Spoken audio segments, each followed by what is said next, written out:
everyone, we are from Group 7A and today we're going to present about the case of Regency Grand Hotel, which is related to the topics of motivation and leadership.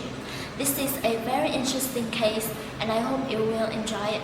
So let's start with the summary of the case.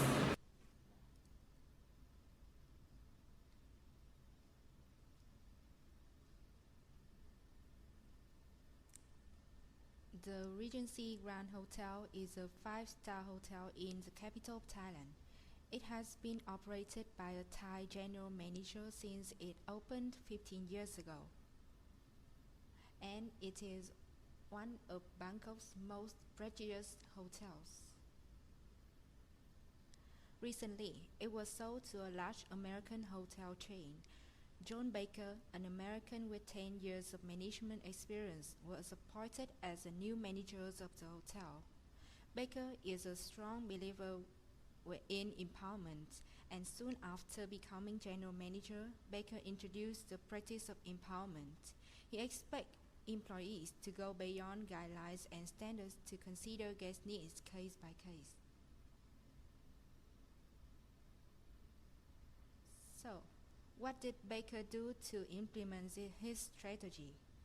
In the past, the employees have always worked according to management instruction. However, Baker told them that employees must be empowered with decision-making authority so that they would begin to use their initiative and creativity.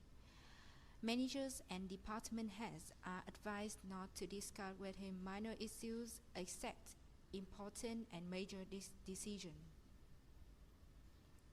Moreover, in the past, Regency had emphasized administrative control, resulting in many bureaucratic procedures throughout the organization. Baker now reduced the number of bureaucratic rules and allocated more decision-making authority to employees, which upset those who previously had decision-making power over these issues. And what is the result? Contrary to Baker's expectation, employees find it difficult to distinguish minor and major issues. Employees who display initiative and make good decisions rarely received any positive feedback from their supervisors. Baker realized that his subordinates were consulting him more frequently than before with minor issues. As a consequence, the business and overall performance of the hotel began to deteriorate, with increasing number of guest complaints, negative feedback from newspapers, increasing stress level of employees with high rates of absenteeism, of high employee turnover rates, and strained working relationship. So now we have all the information we needed from the summary of the case. Let's move on to the questions. The first question is to identify the symptoms indicating problems in this case, and there are three main problems we would like to talk about.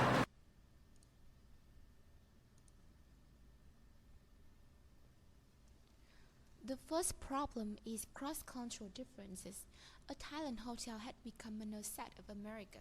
It works under the supervision of an American manager with American style. However, the US company did not take into account the cross-cultural differences between two places. The US-based company and new manager John Baker failed to do the research about this cultural difference, which could greatly impact the operation of the hotel. The second problem is change. The hotel is undergoing a big acquisition and its leader retired at the same time. Regency Hotel must adapt to a complete new method by a new leader. The hotel is undergoing a very big change with little preparation. Any small change will require time for people to adapt.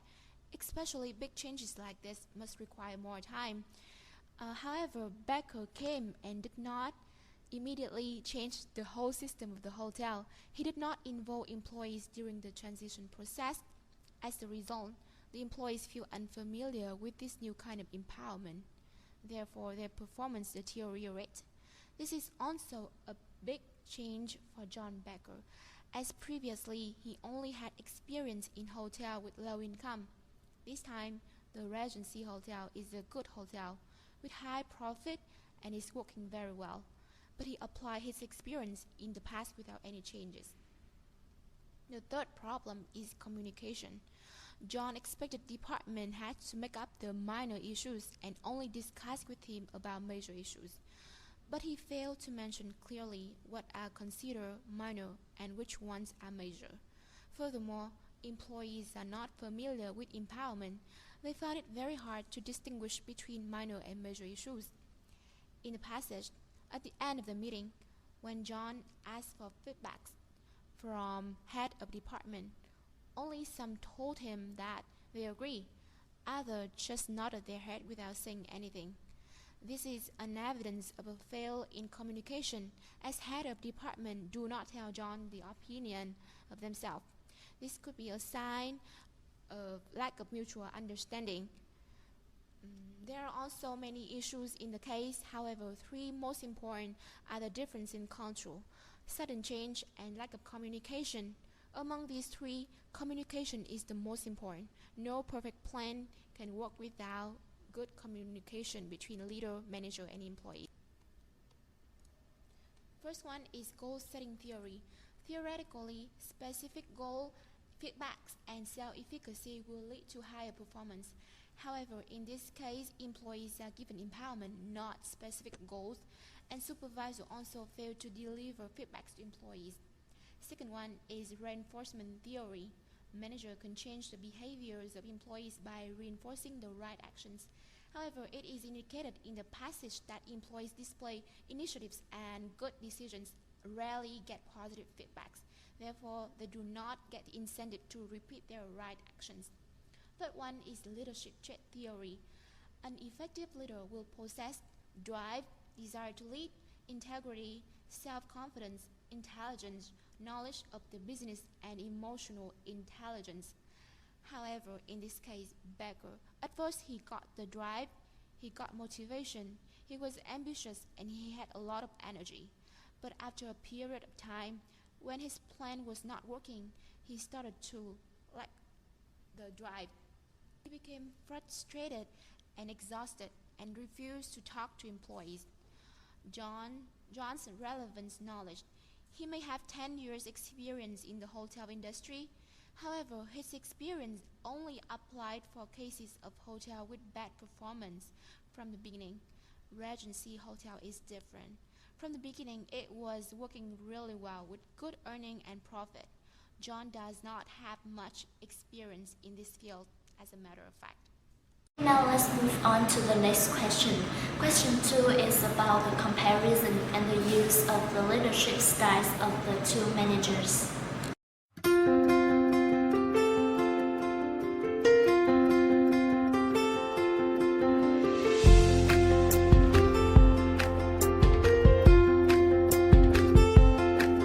The former general manager used the leadership styles of autocratic leadership or administrative control. The employees at the hotel was always worked according to the management instructions, also have the responsibilities only to carry out tasks diligently and conscientiously.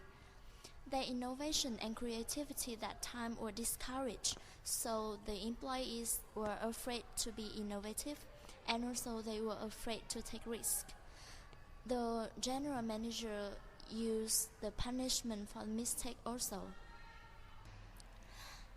Then moved to the new manager. He take over the responsibility to control the hotel. He used the democratic leadership styles or employee empowerment. The employees were empowered with decision-making authority. They take responsibilities for minor issues and they ask manager about major issues only. Also, the employees were encouraged to use their initiative, creativity, and judgment. Guest-oriented and excellent customer services. Mistakes were allowed, but not twice. So we can see that this way of leadership have reduced the bureaucratic rules. So through the comparison, we can see that The first management method of the former manager is more directive and task-oriented. So in this case, it is the more effective one because it worked well with the hotel staff and also worked well in increasing hotel performance. The second one is more towards participative and people-oriented. However, it was not accepted well for several reasons.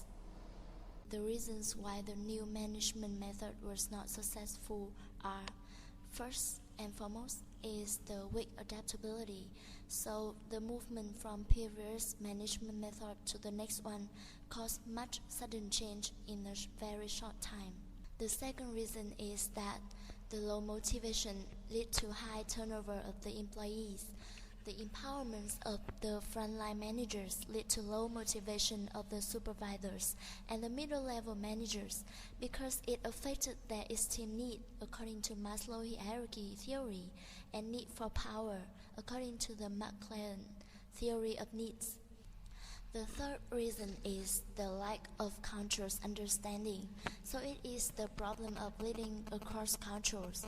The new manager used a single style of management might have an American bias, which is the emphasize follower responsibilities rather than rights. Also, he assumed self-gratification rather than commitment to duty or altruistic motivation. Or also there are some bias as the assumption of centrality of work and democratic value orientation.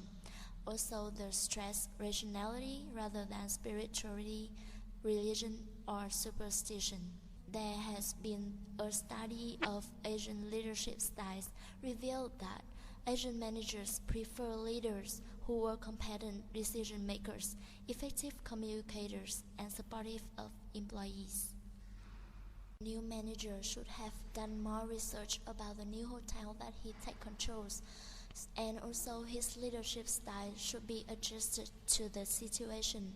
Becker's view the empowerment was not too bad, but the way he implemented it was not right. So here we suggest some solution to overcome the problems.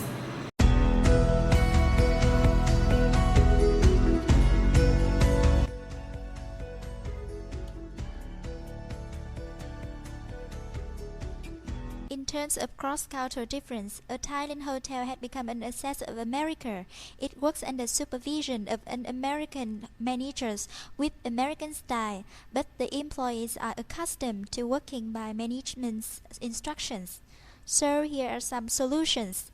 First, manager and the employees should communicate the change to the entire staff, listen to the concern, and allow for anonymous feedback. Second, the general manager should try to make his employees feel his positions as management and get the whole team involved in the development idea for the guide. And third, there may be a conference or meetings weekly, monthly, and annually. The second problem is change. Regency's hotel must adapt to a complete new method, empowerment by the new leader. Because of being accustomed to the old management way, employees are afraid to take risks. The solution is because the employees are all accustomed to these perceptions, it's hard to make them change their mind immediately. So to take the first step, the top manager should assign certain team, both management and employees, with the task of creating the guides. By combining frontline managers and employees as a team, the employees feel more confident and less afraid of having to take risks by themselves. Besides, in the process working with the managers, they have time to internalize the way to work in an empowerment environment until they get familiar with the new management way and can do it themselves.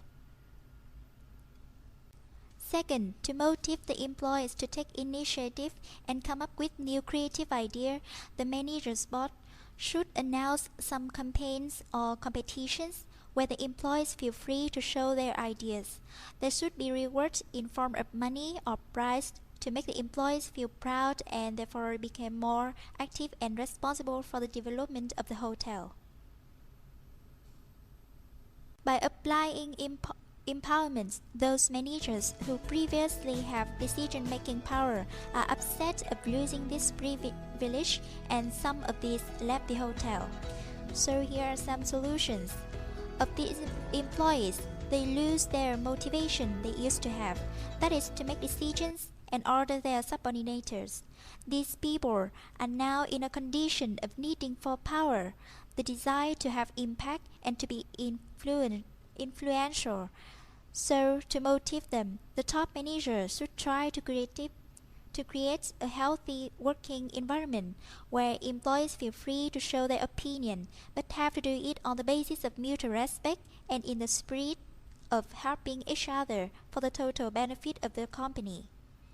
The second solution is the managers can satisfy the need for power of these employees by assigning them some other task which allows them to grow their potentials, and by this way they can attain esteem as well as self-actualizations.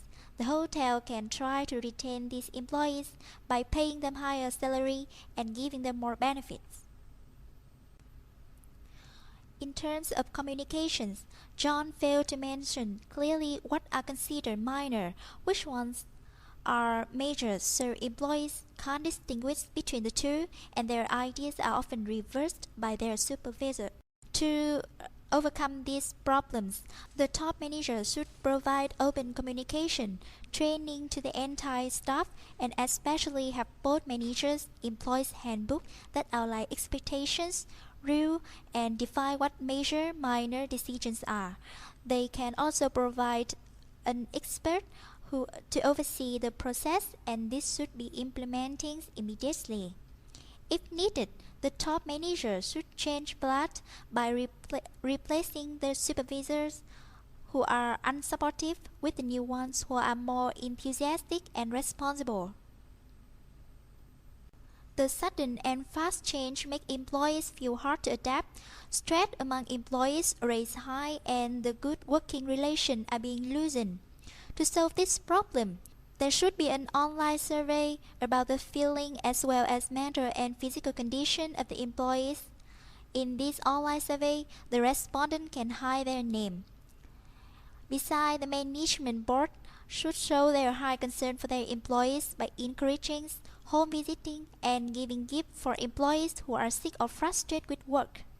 And finally, the manager should try to improve coalitions and cooperations among staff by organizing events like party, prompt, or outdoor activities like picnic or tourism.